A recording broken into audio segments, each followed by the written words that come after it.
back to the Cheltenham Exchange. Cheltenham November meeting preview, day 3, Sunday. We're recording Thursday night even, so obviously we haven't had the decks through yet. But the chaps have had a good look at 3 races. First of which is the 145 Grade 2 2-mile chase. I think, well, when I had a look today, Edwardstone was jocked up according to the Racing Post, so could be going here. Yeah, Tom Cannon. Yeah. Scotty, have you had a look at this one? Yeah.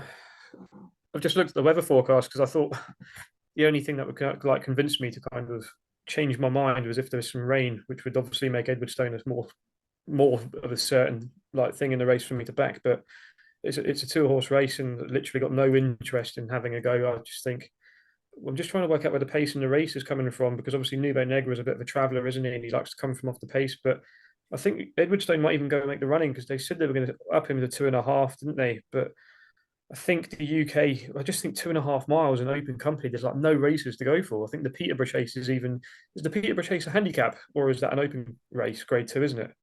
I think. Literally, apart from that, I just think if I had to pick between the two, I'd go for Nube Negra if the ground was as it is now, just on the fact that he's been there and done it in open company. And out of the Arkle the Arkle that he won, I'd say Warlord that was in the race wasn't great in the Haldon Gold Cup. Just trying to pick holes in Edwardstone's form, but I think he lost to a real good horse at Aintree, Gentleman to Me. I actually really fancy him to go well this year over the 2 miles for Mullins, but focusing on the race, probably Nube Negra just for me, just at the prices anyway. Warlord went the other day, didn't he? Just. Did Warlord go? Warlord got beat. Granity. Exeter, was it? Exeter, yeah, last week. Battered by Granatine, wasn't he? Oh yeah, and third time lucky, and was all that. Yeah, I think the other one in the race was Magic Days, and she came 8th in the Arkle. She got turned over at odds on the other day, which doesn't fill me with confidence. I know it's 8th, but it's still, she was in the race, so that's just me trying to pick holes. Lovely. Dave. Okay, I will keep this one. I will keep this one short. As it's early in the video as well, we've swerved the first race, but I'm having a right good bet in the first race. So subscribe, like the video, and stay tuned for that. I'm very similar to Scotty in this race as well, right? Because I keep trying to pick holes in Edwardstone as well. I didn't like the Arkle. I'd like to think that Gentleman to Me looked good at Aintree, but then if I'm picking holes in Edwardstone, it scares me. The perk that the viewers will have after seeing this is they would have seen Gentleman to Me run on Saturday at Naas. He's a 1-3 poke. He opened up 2s on. He's given a bit of weight away, but he should be able to give the weight away if that Aintree run is true. So there's a bit of an inside thing in there, but I don't expect him to get beat. However, like Scotty said, there's been a few horses that Edwardstone's beaten that have been turned over, that have been fancy to do so, and they haven't. So God forbid it happens. But if Gentleman to Me does get turned over, then it just makes Edwardstone look even worse, doesn't it? I was going to have a good bet on Nube Negra in this one, because I backed him last year. I think when Dan Skelton targets a horse for a race, he's more than capable of getting it done. And if you look at his best Racing Post ratings, he beat Altior at Kempton, but we know that was the demise of Altior. Nube Negra broke that horse, didn't he? Then he ran in the Champion Chase, was only just beaten by Put the Kettle On when Shackle Bourgeois didn't stay up the hill. Then he ran at Punchestown, but there was no point in that. It wasn't his first target. Then he was targeted for this race last year and did win it, beat Politolog, but it wasn't aging Politolog. And then he missed the festival last year because the ground was so bad, didn't he? He went and ran at Sandown. And I said the Celebration Chase there, I couldn't believe the fact that Grenadine and him were 6-4 joints, because Grenadine was always going to shit over in that race. Nuba doesn't even like it there. It was just a massive afterthought. So you can forgive him those sorts of runs. But I am just scared that I keep underrating Edwardstone, and he has put enough performances up there to say that he could run okay. The fact that Alan King's talk about stepping him up means to me that they don't think he's a very good 2-miler. But historically in this race, there have been some good ones, but you don't have to be the best 2-miler to go and win it. So I was going to back Nube Negra. I'm not. But if the ground stays as it is, like Scotty says, the fact that the rain and stuff might not come. If the scattered showers forecast, if the weather stays as it is, and whether they do walking or whatever, we'll see how it's riding. if it does get more on the softer side and Edwardstone's in there, I feel like he could get supported. If Nube Negra starts to drift out and goes to like a 2-1 poke or 9-4, I will definitely have a bet on him. But as it stands, 6-4 and 4-6, I'd leave it alone. Ian. Oh, you just caught me. So I was looking at the weather. Mine, yeah, I can't see any. So just talk about put me weather hat on. It doesn't look like there's going to be much rain, so it looks like dry as a bone. Bit boring for me. Sadly, if I had to put something in it, I would say Edwardstone. But there's an old favourite of mine in there. John will know. Sizing Potsy. Old favourite. Now with David Pipe, which was from Jesse Harrington. David Pipe took him in October. He won first time out in the Class 4 Air, won by 18 lengths. And I believe he won in Navan as well, beating Notebook and Master McShee, who were no slouches. So if I had to put, so we'd say Dave was saying about maybe a play spot, maybe putting Edwardstone in some sort of play spot, but I'll probably have a bet a little bit, heart over head, will probably be Sizing Potsy just for me. But yeah, not really much else to say. That Nube Negra was a bit hit and miss. See, the ground might be on his side, but other than that, I think it's probably a foregone conclusion that Edwardstone wins here, I think. Okay, John. I'm with Scotty and Dave with Nube Negra, to be honest with you. I think the prices are the wrong way around. I think he should be favourite. Like Scotty said, he's done it in open company already, and like Dave said, I've been one of, dismissing his Arkle win, really, and I've never sort of got the horse, and I just think that wasn't the best race at all. So yeah, I just think Nube's one to stick in your Trixies on the day. I think Skelton's will have him ready, and I would have him as the favourite, to be perfectly honest with you, OJ. That's it from me on this. Lovely. So we're looking for Nube Negra to drift out to about 2-1, 9-4. Yeah, and have the lot on. Then chopping it off. Chopping it off. Fantastic. Right. Okay. The second one we're looking at on Sunday is 2:55, the Greatwood handicap hurdle, 2 miles, half furlong. Last year, I think this was a race that we were watching the form through the whole season, weren't we? Were we? Am I just sure? Was it? Yeah, after the West Court one, didn't he? And then the form in behind it looked like it was solid as fuck. It was like a pretty good race, wasn't it? Yeah. Maybe not such a good renewal this year, but it was good last year. Yeah, for definite. Shall I? I'll just carry on talking then. This I haven't really got a fancy in this one, as with you. And Gin Coco was one that I was semi-interested in. Harry Fry as a trainer frustrates me. Talked about like Joseph, they're running over to all sorts of different trips. Harry Tizard. Joe, I've forgotten what his name is. Harry Fry? Joe Tizard's dad. Colin Tizard. Colin. Oh, I've had as much as he he's always been one of my favourite trainers for the fact that he will run a horse over every trip. When you look at something and go, I reckon that needs a bit further, he'll stick it over a mile further just to find out. Harry Fry for me is like the polar opposite. Everything's wrapped up in cotton walls. I remember Americans saying he used to say they had glass legs. Everyone fancied it for the Ladbroke Trophy. He frustrates the crap out of me with what he does with his horses. I did like Gin Coco for in here. People fancied him at the beginning of the season for the Welsh Champion Hurdle. Didn't go there. Then he ran somewhere else. 1 to 3 favourite. Didn't really do a lot. He said that he's still got his novice status and he's going to make use of that and then maybe go handicapping after. So they're going to run him in this Supreme trial. So that we haven't got declarations yet, but I think that's going to happen. So he's pissed me off more than anything. If he gets declared for this, I wouldn't say that Harry Fry's tried to be a smart ass and play us off, but regardless, he ain't going to win the race. So it's worth me talking about that, isn't it? A horse that's not going to win the race. I don't fancy anything in it in the slightest. So I am finally, for once, possibly, a few more words, done. On that note. Do you want me to go? Go on, Ian. Well, funny enough, Dave said about Gin Coco, but we'll talk about that later. I've put in my notes here, Dad's Lad at 11 stone is a gift. Only going up £4 since his last win, 27th of October. has had a good season. Won 4 races out of 5 in the summer. Be interested to see if Mullins puts on Dad's Lad. I would say it'd probably be Brian Hughes again. But I've also noticed that if you like Dad's Lad, like maybe I do, there's another one that's in the race as well called Severance. Now, Severance has not been out in the places in 2022. Comes second to Cormier at Cheltenham in January. Severance's last one was at the Foss last beginning of October and was beaten by Effenock Fizz, who in turn was beaten by Dad's Lad on the 22nd of October. So it could all tie in. So Dad's Lad for me to win, maybe a little each way on Severance. Dad's Lad, Severance. Glad you mentioned Cormier because that wins. Don't blame it. Already dropped it. Definitely. 20-1. Get on.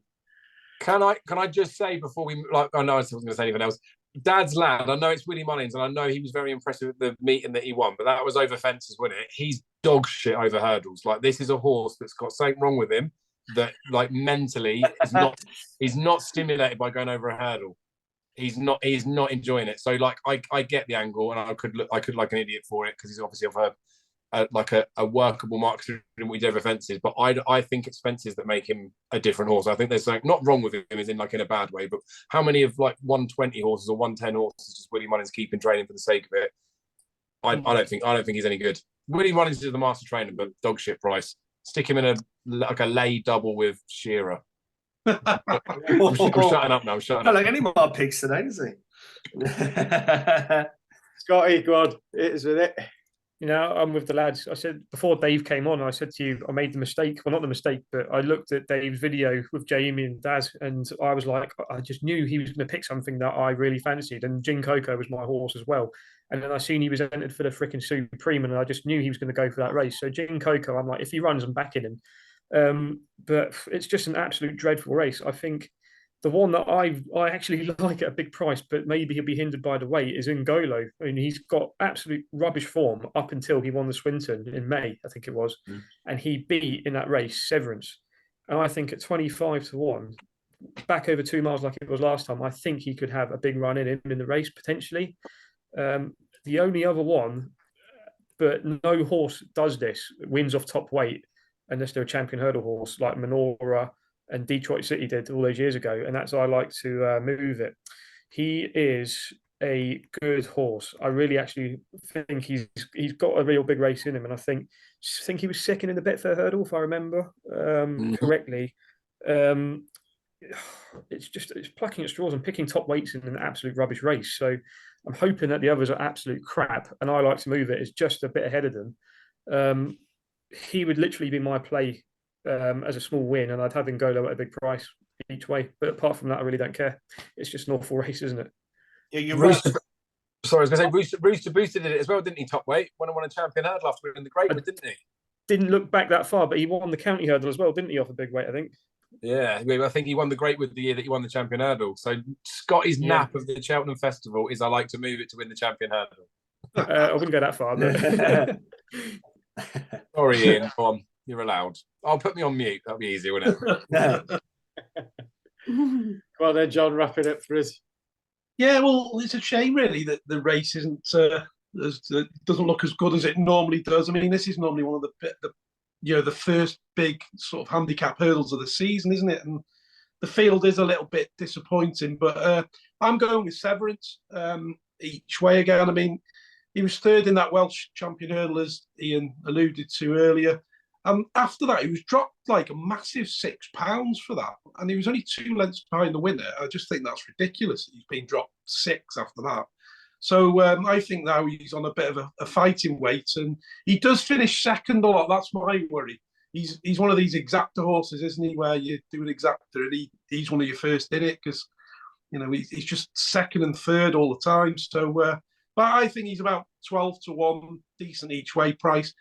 I mean, looking at some of the ones I've picked, I'll probably go down the sort of place, sort of treble route here with some of these, because you'll probably get like 2-1 a place or something, won't you? 2.5-1. So I might throw a few of them in and just do a little bit of a place hacker over the weekend.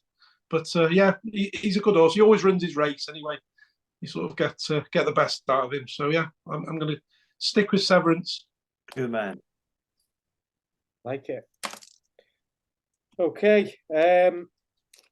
So we move on to the last race we're looking at. Again, we don't know the decks yet, but we're looking at the Supreme Trial, Novices Hurdle. I don't know what I can say about it, to be honest with you. It's over 2 miles. Well, it's hard to say what's running, isn't it? Yeah, who wants to? Anybody looked at it? I have. Go on, Ian. I'll let you go first. Quick.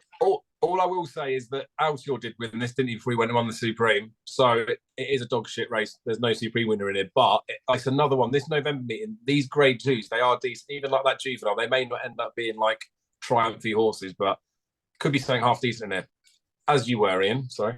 Big your putt. So, as already mentioned, I am going for Gin Coco, Harry Fry, to win this.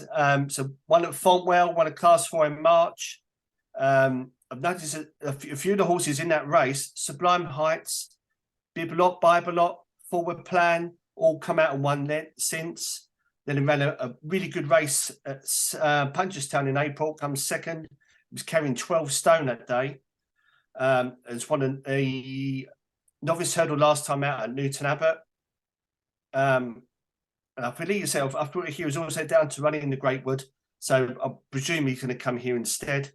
I've also put the potential danger could be Fenner Cross, who won the maiden at Cheltenham last month. So be Gin Coco for me. Maybe keep an eye on Fenner Cross. Gin Coco. I'll go next because I'll be dead quick. Yeah, Fenner Cross for me. Course and distance win last month. McConnell sending him back over. He was very impressive last time when he sort of sluiced in, really. I think 6th length win. So it's a bit tentative selection. I haven't really sort of delved into the race much, but I'm going to go with Fenner Cross. I was quite impressed. Scotty, we're going to have to come to you and let Dave have the big crescendo. Yeah, Davy's big finish. No, I'm with Gin Coco if he runs. If he doesn't, I think Springwell Bay is a real good horse. I think he's got massive potential. And if there is going to be something that turns out to be half decent in this race, there's no Altior in there this year, is there? But Springwell Bay, good performance last time at Carlisle.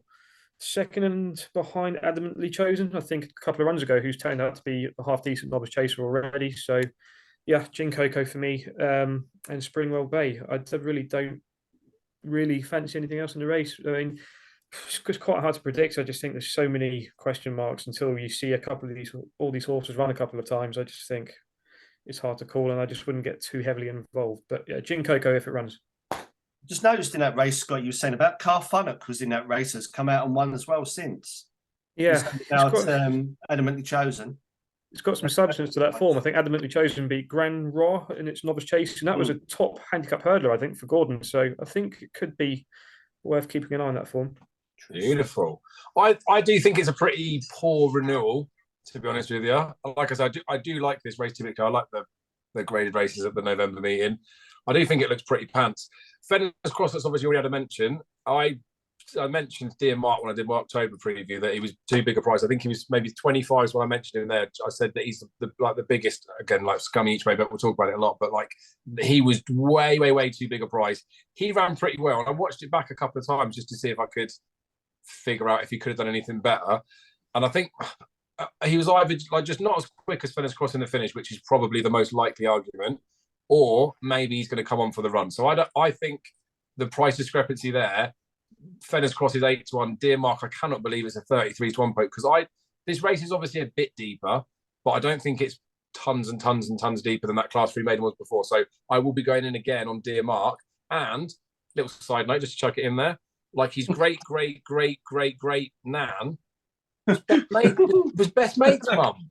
His baby best mate. And my dad's called Mark, and he's my best mate. So basically, that's it. No, but it's like 33. I genuinely think he's got a bit of a squeak. Iberico Lord for Nicky Henderson's like a real, not so fly in the ointment, but a real interesting horse off the flat or bumperish in France with JP McManus.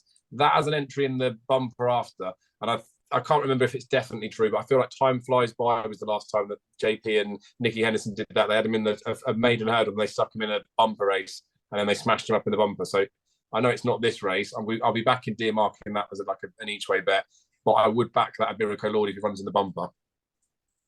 And a side note, I've got the Racing Post open here, and at the moment in this race, there's 5 horses jocked up out of 14. Dear Mark for Sam Thomas has got Sam Twiston Davis on board, and Nigel Twiston Davis has got Matata in. He runs tomorrow, I think. Ah, okay. So probably not. Yeah, that's all that'll be with I him don't there. read much into that then. The annoying thing is though, because 5 have been jocked up, so the 33s that's available for Deer Mark at the moment is with Paddy Power Betfair, but they're doing a quarter of the odds first 2 because they know this race is going to cut up. Yeah. So obviously, if it had been 5th of the odds, I'd be tempted to go in. I have backed him at 33 just for a little win, little slaggy little bet, just for the sake of it. I do quite like him, but probably ain't going to win, is he? So that's a good tip. Don't forget though, all the viewers that have subscribed and liked will get my exclusive Napo of the day in the first race, if we're allowed to talk about it. Go for it. I think we're done here. So this could be. This is Cheltenham Exchange extra. I would, yeah, I would imagine that every single one of you better pick the horse I'm about to say. But don't say Mr. Coffee, please. Don't say Mr. Coffee. It's Mr. He's shit zone, absolute shit zone, absolute shit zone. He has. As I know, like he's another one that's like a bit of a dog. But again, I backed him at Cheltenham. He was very similar to like Happy Go Lucky and like I've mentioned like Slate House that cost me Lucky 15. One of those horses that was in a few multis and has really annoyed me. So I painfully like to watch those races back over and over and over and over again, just so I can decide whether I do like him or don't like him. He had loads go wrong early in that race, and as much as he's a bit of a dog, he showed so much of an engine to finish up where he finished. I think he's pretty good. I think he's like definitely the best of the horses that are in this race. It is an attitude thing that's a slight worry. We'll have to see what price he gets chalked up at, but again, we don't know final field, so I'm just going to loosely put something out there. But if people want to like pay attention, then I would say it does depend what the final field is. If he's like a 4-1 poke or bigger, regardless of what else is in this race, he's a good bet job. I know there's horses like Indigo Breeze that people like because it will be franked by Banbridge running well or whatever, but Mr. Coffee's more than capable of running to like high 140s, if not 150s. He's got course form. He's gonna shit home on the Sunday, so it gets you out the crap, and you'll be hanging, wouldn't you? Mr. Coffee's just the one, isn't it? All the signs pointing to it. You know what the biggest thing going for you there, mate, is Chambard, Lompresse finished second to both of them. Vinicius not got a runner in this race, mate. So there you go. Wins, doesn't he? I like genuinely, like all jokes aside, like I fancy Mr. Coffee quite a lot. Again, it's all price dependent on these sorts of things, but Mr. Coffee wins. Bardenstown's in that race as well, John. Oh. Dangerous. Prove a lot. Potentially. Yeah. So we're looking at Mr. Coffee. He'll shit home as well. Like it's not even a race. Not even a contest, Dave. But I think he's one of those because everyone knows he is a bit of a dog of a horse, isn't he? I reckon we might get a bit of a price fight. You're not underrating Indigo Breeze a touch. Second to Banbridge last time, and he was giving Banbridge a race, wasn't he?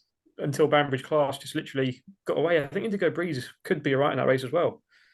But is he though? Is that like a good yardstick to use considering he's like I know he's rated like in the mid 130s, but I don't think he's even that good.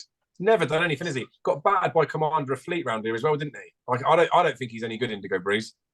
But the only other class animal in the race is Bardenstown Lad, but he jumps like an absolute fridge, didn't he? Yeah, exactly.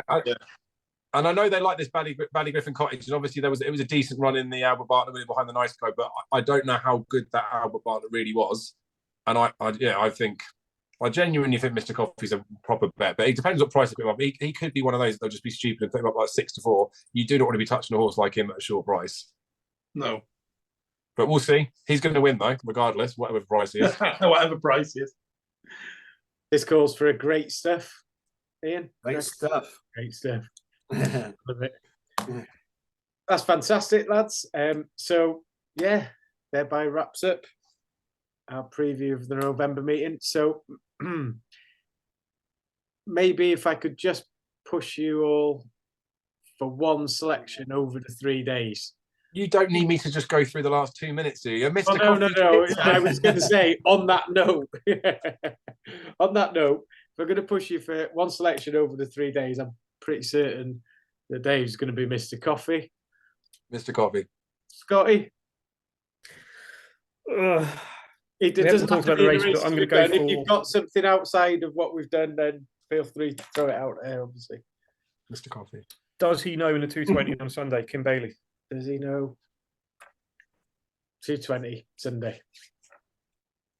John? Hereditary rule in the 220 tomorrow, Friday. Oh, Oh, God. Do it. bastard. I was going to do the 220 as well. Ah, you bastard. Do it. I should say music drive, shouldn't I? Just to piss everyone off. I'll go in the same race then. I'll go Pull Again Green 220 Friday. So I'll go against John. Okay. So by 2:30 tomorrow, nobody's going to be watching any more of I these. will be crying. Okay, so no further ado. Thanks, guys. I've loved every minute of it. Absolutely loved every minute of it. It's I say it every Thank time. you, Dave. Thank you, Scotty. I'm clueless, but I learn every time. I really do. And listening to you guys chatting it through and the reasonings, absolutely superb. Scotty and Dave, thank you ever so much for your time. You've given us a lot of time tonight, which is much appreciated, way beyond what you should have done. A lot of it, Thanks for having us. because I was late this evening. So, really appreciate your time. Thanks again. Everybody who has watched or is going to watch or pass it on to your friends, thank you very much. Keep subscribing, viewing, and all the stuff that Ian keeps urging you to do on Twitter. Keep following, folks. And yeah, let's hope for a good weekend, and we'll see you all again soon. Cheers, boys. Cheers.